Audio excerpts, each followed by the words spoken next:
Bismillahir Rahmanir Rahim. Makwabtaka kashi na 4. Bai rufe bakinsa ba Faduwa ta yi tsam ta miƙe tsaye ta shiga ɗaki ta ɗauko akwatinta suka fice. Yayin da ƙawayenta suka bi su da harara babu abin da suke sai jin haushin Abdulsabur da ita kanta Faduwan da ta biye masa. Lallai Umaima ta galabaita, bakinta ya bushe ko makwarwar ruwa babu a makoshinta.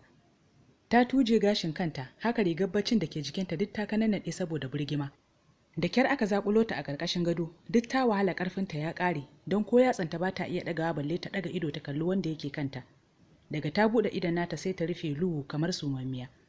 Nan tausayinta duk ya lullube zuciyoyin duk bil'adaman da yake gurin.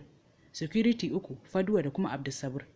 A gigice Faduwa ta buɗe akwatinta ta ɗauko allurai da magunguna ta fara aiwatar da ayyuka irin nata na ƙwararriyar likita. Abdulsabur kuma rugawa kicin ya buɗe firij ya ɗauko ruwa mai sanyi ya miƙa da ta Faduwa. Cewa ta yi a'a kada a bata ruwan sanyi sai dai abu mai ɗan ɗumi kamar shayi ko coca out. Don haka Abdulsabur ya sake garzayawa kicin ɗin ya jona ruwan zafi a butar lantarki.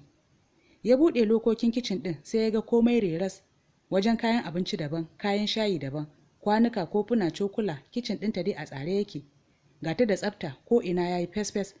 Ya ɗauko kofi da cokali ya sake ɗaurewa sannan ya zuba sukari kaɗan, milo kaɗan, madara ma haka. Kana ya zuba tafasasshen ruwan a kai ya jujjuya ya ɗauko ya kawo.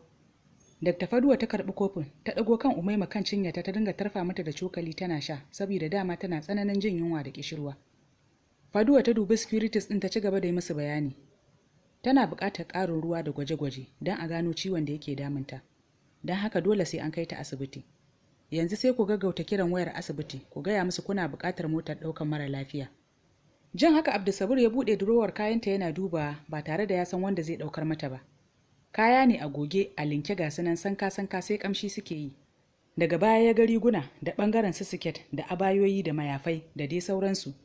Ya jawo wata doguwar riga ja da ɗan kwalinta ya haɗa ya miƙa da ta Faduwa ya ce ta saka mata. Sannan ya roƙi masu gadin da su fito falo saboda a samu a sa mata kaya. Suna fitowa ya nufi dining table ɗin da yake falon inda ta ajiye laptop ɗinta da takardunta. Ya shiga babban kaɗawa, a nan ne yake ganin sunanta a jikin takardunta an rubuta Umaima Bello. Ya karanta a bayyane ya sake maimaitawa, sai yau ya san sunanta. Ci gaba ya da bankaɗa durowoyin da suke falon, takardu ne kala-kala duk na makaranta. A jikin durowar talabijin ne ya ga wata 'yar ƙaramar jaka. Yana buɗewa ya ga himilin hotunanta ne, nan ya fara buɗewa cikin sauri yana dubawa. Ya ganta ita da danginta mata da maza, yara da manya da kuma tsofaffi, wato iyayenta da kakanninta. Ya cika da mamaki da ya ga wasu hotunan, gashi babu wanda zai tambaya ya masa bayani. Bai gama kallo ba ya ji jiniyar motar ambulance kankace kwabo har sun hawo da gadansa suka shiga ɗakin cikin gaggawa suka ɗora ta akan gadon suka turo ta a shashsheme kamar wata gawa. Sai numfashi kawai take sama-sama. Da sauri Abdulsabur ya shiga ɗakinta yana binciken ID card ɗinta sai dai bai gani ba. Amma dai ya ga passport ɗinta ya yi sauri ya buɗe. Nan ma ya ƙara ganin hotonta da sunanta raɗau. Sai yau ya san ƙasar da take, ashe 'yar Najeriya ce. Daga baya ya ga wata 'yar ƙaramar wallet, a ciki ne ya samu ID card ɗin nata na makarantar FTMS da kuma wasu makarantun nata da ta yi a can Najeriya. Gaba ɗaya ya haɗa ya miƙa wa malaman asibitin. Kana ya tsaya ya tabbatar da security sun kulle ko ina a gidan, sannan dukkaninsu suka watse. Dr. Faduwa ta koma gidanta, security kuma na riƙe da makullin gidan suka koma bakin aikinsa a can gate. Yayin da Abdulsabur ya koma gidansa, Umaima kuwa ana can gadon asibiti.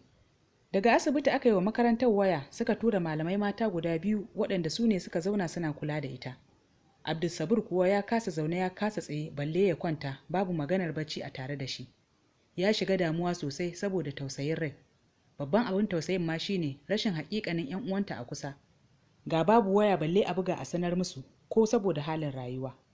Addu'a yake Allah ya sa ta rayu kada ta mutu. Baya son ta mutu duk da kuwa ta tsane shi.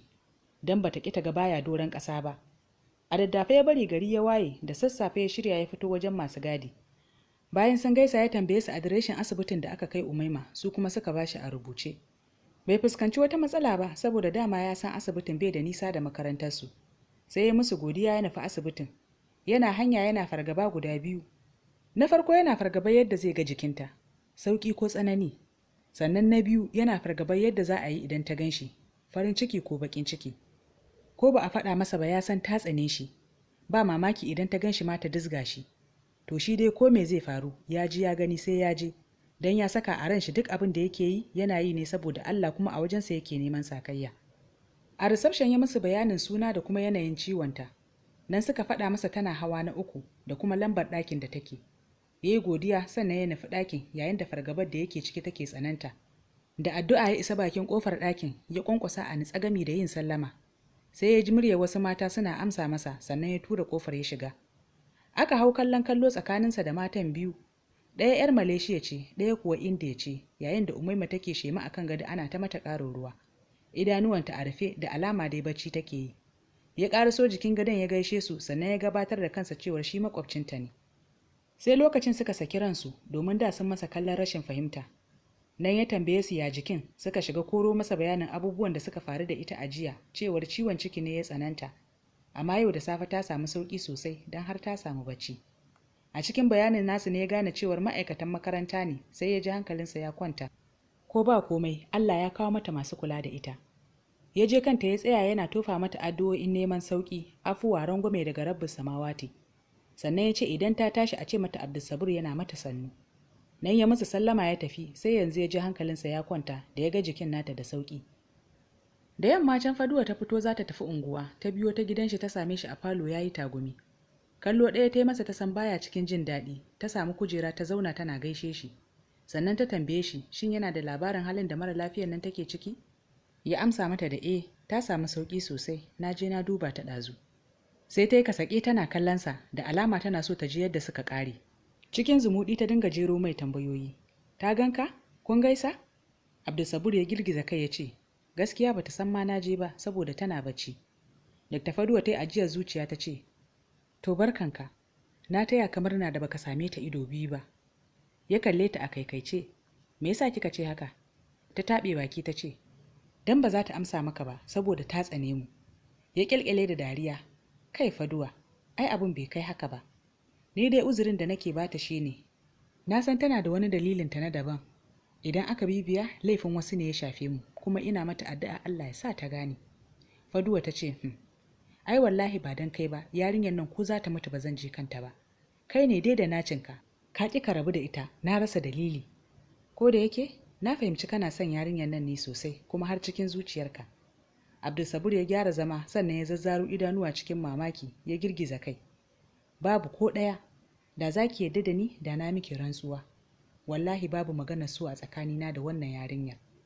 Haba Faduwa, kamar biki san halina ba? Shekarar mu 2 da ke a gidan nan. Ya kamata ki fahimce ni kuma ki san irin macen da nake so. Na ɗaya, kin sani da san macen da ta mallaki hankalin kanta, ta san rayuwar duniya sosai. Ba 'yan matan nan da suke rawar kai wai su 'yan boko ba. Umaima yarinya ce karama, ba sa'ar soyayya ta bace. Na biyu halayenta kwata-kwata ba su yi min ba don ba ta da tarbiyya, kuma fitsararriya ce. Ba ta burge ni, don ni ina son mace mai kunya da sanin darajar na gaba da ita. Na 3, musulma ce amma ba ta da ilimin aiwatar da addini don ba ta bin abin da Allah ya ce, don ba ta bayar da haƙƙin makwabtaka. Ina jin tausayinta ne kawai kasancewarta mace kuma yarinya ƙarama a ƙasar da babu iyayenta, ba danginta, ba ƙawayenta. Kuma ina so in nusar da ita ta san haƙƙin makwabci akan makwabcinsa ko don nan gaba, don ta san yadda za ta zauna da makwabtanta ko bayan ta yi aure. Ni fa na ɗauke ta kamar ƙanwata ne. Yanzu da na biye mata shirman da ta yi ta nuna babu ruwanta da mu, da ta yaya za a san halin da take ciki a cikin gidanta har a taimake ta? Sai dai fata mutu ba a sani ba, idan ta kwana 3 wari ya damu mutane a buɗe gidan a ganta. To ina amfanin irin wannan halin? Mu dukkan mu fa musulmai ne. Faduwa ina tausayin mace, musamman wacce ba ta gaban iyayenta ko hannun mijinta. Duk inda na ga matashiyar mace sai na ji ina santa, saboda ina da kanwa wacce na fi santa a duniya fiye da kowa kuma fiye da komai da na mallaka. Dr. Faduwa ta yi murmushi. Na san da haka Abdul, amma fa yarinyar can ba 'yar mutunci ba ce. Duk inda ka kai ga nuna mata hanyar Allah ba za ta saurare ka ba. Abdulsabur ya girgiza kai ya ce, wanda yake abu saboda Allah baya cewa ya gaji kuma baya fushi, sannan baya kosawa ya daina. Ni dai ina yi mata addu'ar Allah ya ganar da ita. Yanzu a matsayinki na likita, idan kika duba yarinyar nan, psychologically za ki ga tana da wata 'yar matsala da take damunta. Za ta iya yiwuwa an guma mata wani abin ne na takaici, ta yi hijira ta dawo nan. Amma ya za a yi a ce mace ita kaɗai, ko ƙawa ba ta yi balle saurayi ko miji, kuma ko wayar hannu ba ta da ita. Wannan fa abin dubawa ne Faduwa. Dr. Faduwa ta gaɗa kai. Na lura tana cikin damuwa, amma duk da damuwar ta ai ba ta fi ni ba. amma ni fa daurewa nake yi, nake shiga cikin jama'a kuma nake gaisawa da kowa, nake zaune da kowa lafiya. Abdulsabur ya yi murmushi. Ka ji ta, wai ba tafi ki ba. Me yiwuwa ma dukkan ku na fi ku damuwa, amma haka nake daurewa. Kowane mutum da kika gani a duniyar nan yana da tasa matsalar. Dr. Faduwa ta nisa tana faɗin, to Allah ya yi mana. Zo ka raka ni KL Central, zan je na ga wata ƙawata ta haihu. Abdulsabur ya girgiza kai ya ce, ki yi haƙuri, wallahi ba zan iya zuwa ba. Kwata-kwata ba na jin daɗin jikina. Kwana biyun nan ba na iya cin abinci, ba na bacci. Dr. Faduwa ta miƙe tsaye tana dariya. Lallai, kai ka fi kowa tausayi. Akan ciwon yarinyar ne ka kasa bacci da cin abinci? Ai kuwa gara ka cire ciwon nan a ranka, ka ci gaba da harkokinka. Idan dai wannan ce, muna nan da kai, tana warkewa za ta ce ba ta san mu ba. Abdullahi ya dariya ya ce, ke ma dai na ga alamar kin kasa fahimta ta, amma ina fatan ki fahimce ni nan gaba. Faduwa ta fice ba tare da ta sake cewa komai ba, ta ba Abdulsabur a nan zaune yana ta tunani. Sai bayan kwana 4 aka sallamo Umaima daga asibiti. Sai da matan nan biyu suka rako ta har cikin falanta, bayan sun roƙe ta da ta dawo gidansu har jikinta ya ɗan yi ƙwari, saboda zaman ita kaɗai babu daɗi, amma ta ƙi amincewa. Ta ce su barta za ta iya zama ita kaɗai ɗin. Nan suka ba ta magungunanta suka yi tafiyarsu. Fitarsu da kamar minti 10 Umaima tana zaune har lokacin tana kan kujera tana tunanin tashi ta rufe ƙofarta, sannan ta shiga ta yi wanka. Sai ta ji ana danna ƙararrawa a bakin ƙofar gidan. Ta yi mamaki mara misaltuwa, ta taso da sauri ta ɗaga labule don ta ga waye a ƙofar. Abdulsabur ne cikin kyakkyawar shigarsa ta wando baƙin jeans da kuma farar riga. Ƙamshin nan nasa na turaren Dolce Gabbana ya daki hancinta, ƙamshin da ya ƙara tuno mata da baya. Ta yi mamaki da jin yau ya ambaci sunanta, Umaima, maimakon Maye da yake kiranta a baya. Sai ta ji saukin tsanar da ta yi masa a baya, bata amsa masa ba, ta ci gaba da sauraron abin da zai ce don ta matsi ya faɗa ya wuce saboda ba ta ƙauna ya daɗe a bakin ƙofarta. Ya yi ajiyar zuciya ya ce, ya jikin naki? Ina fatan kin samu sauƙi sosai. Allah ya baki lafiya. Sakin labulan ta yi ta laɓe ba tare da ta amsa masa ba. Ya ci gaba da jiran amsar da za ta bashi, jin ta yi shiru sai ya gyara tsayuwa ya ce, Umaima, ba na binki da wata manufa illa alkhairi. Manzon Allah sallallahu alaihi wasallam ya ce, kada ka kwana ka ƙoshi maƙocinka ya kwanta da yunwa. Haka ka duba shi idan ba shi da lafiya. Idan har maƙwabci bai amince da maƙwabcinsa ba, yana gudun zai cuce shi ta hanyar faɗa masa baƙar magana ko kuma ya zage shi ko duka, ko neman halaka shi, to wannan maƙwabcin ba shi da rabo a ranar lahira. Akwai kisar wata mata da ta rasu bayan kuma an shaide ta da yawan sallah, azumi, kyauta, sadaka, amma aka ganta a wuta. Da Annabi sallallahu alaihi wasallam ya binciki abubuwan da ta aikata a rayuwarta a duniya, sai aka shaide ta da ta cika komai sai dai abu ɗaya, shine ba ta kyautatawa makwabtanta. Tana musguna musu, bata zauna da su lafiya ba. Wannan dalilin shi kaɗai ne ya kai ta wuta, wa iyazu billah. Don haka yaki ‘yar uwata Umaima, ki yi haƙuri ki zauna da makwabtanki lafiya. Ba wai kuma ina nufin lallai ni ba, ko da nan gaba, na bar ki lafiya.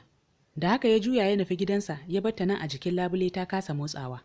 Daga dukkan alamu wa'azin nan ya shige ta, don ta tsorata, tabbas ta san gaskiya ya faɗa mata tsagwaranta, amma ba ta jin za ta iya aiki da ita. Ba ta jin za ta iya aiwatar da nasihohin da ya mata saboda dalilanta da yawa akan cuta da musguna da makwabta suka daɗe suna yi mata a doron ƙasa. Ta girgiza kai, a bayyana take faɗin, zan iya amincewa da kowa a duniya, amma ban da makwabtana, saboda sun zalunce ni. A fusace ta datse kofar tana huci, ranta na ɓaci, don ta tabbatar idan ba shawarar Abdulsabur ta bi ba, lalle tana cikin halaka. Duk abin da ya faɗa gaskiya ya faɗa mata, amma kuma ya tuno mata da kasurgumin ɓacin ran da ya faru da ita a baya tsakaninta da makwabta. Ta daɗe zaune a falo tana tunanin yadda makwabtanta suka san ba ta da lafiya. Sai ta shiga mamakin yadda ma aka shigo gidan har aka san ba ta da lafiya alhalin kofarta a kulle take. Ta tashi a hankali ta shiga ɗakin, ta tsaya tana kallon inda ta kwanta. Nan ta shiga ɗauki ba daɗi da kwakwalwarta, tana ƙoƙarin tunano abubuwan da suka faru da ita kafin ta fara ciwon cikin. Abin da za ta iya tunawa shine, ta saka rigar bacci ta kwanta a kan gado, yayin da ta fara jin ciwon cikin mai tsanani ya turnike ta. Tun tana juyi har ta faɗo ƙasa, abin da za ta iya tunawa kenan. Ta tsuguna a hankali ta ɗauko rigarta wadda ke yashi a tsakar ɗakin ta dudduba. Sai ta shiga dogon tunanin yadda aka yi aka sauya mata rigar da ke jikinta. To ta yaya ma aka yi haka? Wai ta yaya ma aka san bata da lafiya ne, shine abin da yake damunta. Tabbas ishara ce Allah ya nuna mata saboda mutum daɗi ne da shi. Duk inda ka kai ga ƙin mutane, wata rana za ka kwanta ka mutu kai kaɗai a cikin gida, kuma dole mutanen ne za su buɗe su ɗauki gawarka su je su binne ka. don haka dole mutum ya yi mu'amala da mutane. Ta daɗe a zaune tana tunani har da 'yan koke-kokenta, don ita ma ba haka ta so ta kasance da jama'a ba, dole ce ta saka ta. Ko ta fito da niyyar gaisawa da mutane, tana ganin su sai ta jiranta ya ɓaci ta fasa. Ta jima a zaune a gefen gado tana kuka, sannan ta tashi ta shiga wanka. Bayan ta yi wankan ta yi sallah, sannan ta lallaɓa ta shiga cikin kicin ta dafa ɗan abin da za ta ci. Ciwo ne yake samun mutum a lokaci guda, sauƙin dai sai a hankali. Babu ciwon cikin dai yanzu, amma ba ta jin ƙarfin jikinta da kuma daɗin bakinta. Tana kuma shan magungunanta, don haka satin gaba ɗaya bata je makaranta ba, sai da ta tabbatar ta warke sosai. Litinin ɗin da ta zagayo gari na wayewa ƙarfe 9 na safe, ta shirya tsaf don zuwa makaranta. A cikin lift suka haɗu da Dr. Faduwa, mai hali baya fasa halinsa. Don bata yarda sun haɗa ido da Dr. Faduwan ba, balle ma ta yi mata sallama ko su gaisa. Da yake su 8 ne a cikin lift ɗin, sai ta samu lungu ta raɓe a can bayan Dr. Faduwa. Suna isa ƙasa kowa ya farfito. Jefa ƙafa suke da wuya suka yi kicibis da Abdulsabur, da alama Faduwa yake jira. Daga yadda ya ga Umaima ta zabura, ya san ta yi mamakin ganinsa a daidai wannan lokacin kuma a wannan wajen. Zo ki wuce. Abdulsabur ya ce da Umaima gami da matsawa ya bata hanya. Ta ko sun kuyar da kanta ta wuce abinta ba tare da ta gaishe shi ba kamar yadda ya sa ran samun gaisuwar ko don wa'azin da ya mata. Faduwa ta dube shi ta juya ta dubi Umaima ta girgiza kai tana faɗin. Kaga abin da nake faɗa maka ko? Ai mai hali baya fasa halinsa. Tafiya suke zuwa gate ɗin fita yayin da Umaima ke gabansa sai sauri kawai take yi. Don wai bata ma so su cin mata ta jera da su. Amma duk da haka tana jin wasu abubuwan da suke faɗa a kanta. Faɗa da Faduwa take yi da ƙarfi akan rashin tarbiyyar Umaima, yayin da Abdulsabir yake neman mata uzurin cewar akwai dalilin ta na yin haka, kada ta yi saurin yanke mata hukunci. Umaima ta taɓe baki tana cewa a ranta, ko ma dai me za ku ce matsalar ku ce, ku ta shafa, don ni ba kwa gabana. Da za ku rabu da ni da na fi jin daɗi. Ta ƙara ɗaga ƙafa da sauri ta haye gadar da za ta kai ta makaranta, daga nan ko waiwayowa ba ta yi ba bare ta san inda suka bulle. Kai jama'a, abokan hira, wannan abin na Umaima kwa lafiya ne? Ni fa ta fara ɓata min rai. Ya za a yi mutum da taurin zuciya haka kamar dutse? Ko dan? Ta Abdulsabir ɗin ne da ya ce kar a yi saurin yanke mata hukunci. To ko meye dalilin ta na yin wannan abu? Me ya same ta a rayuwa ta zama haka? Ku ci gaba da kasancewa da abokiyar hira domin jin yadda za ta kaya. Kada dai ku gajiya da bani ƙwarin gwiwa ta hanyar subscribe, like, comment da kuma sharing a group ɗinku. Na gode da irin goyon bayan da kuke bani, kuma na gode da kasancewarku abokan hira. Taku har kullum abokiyar hira.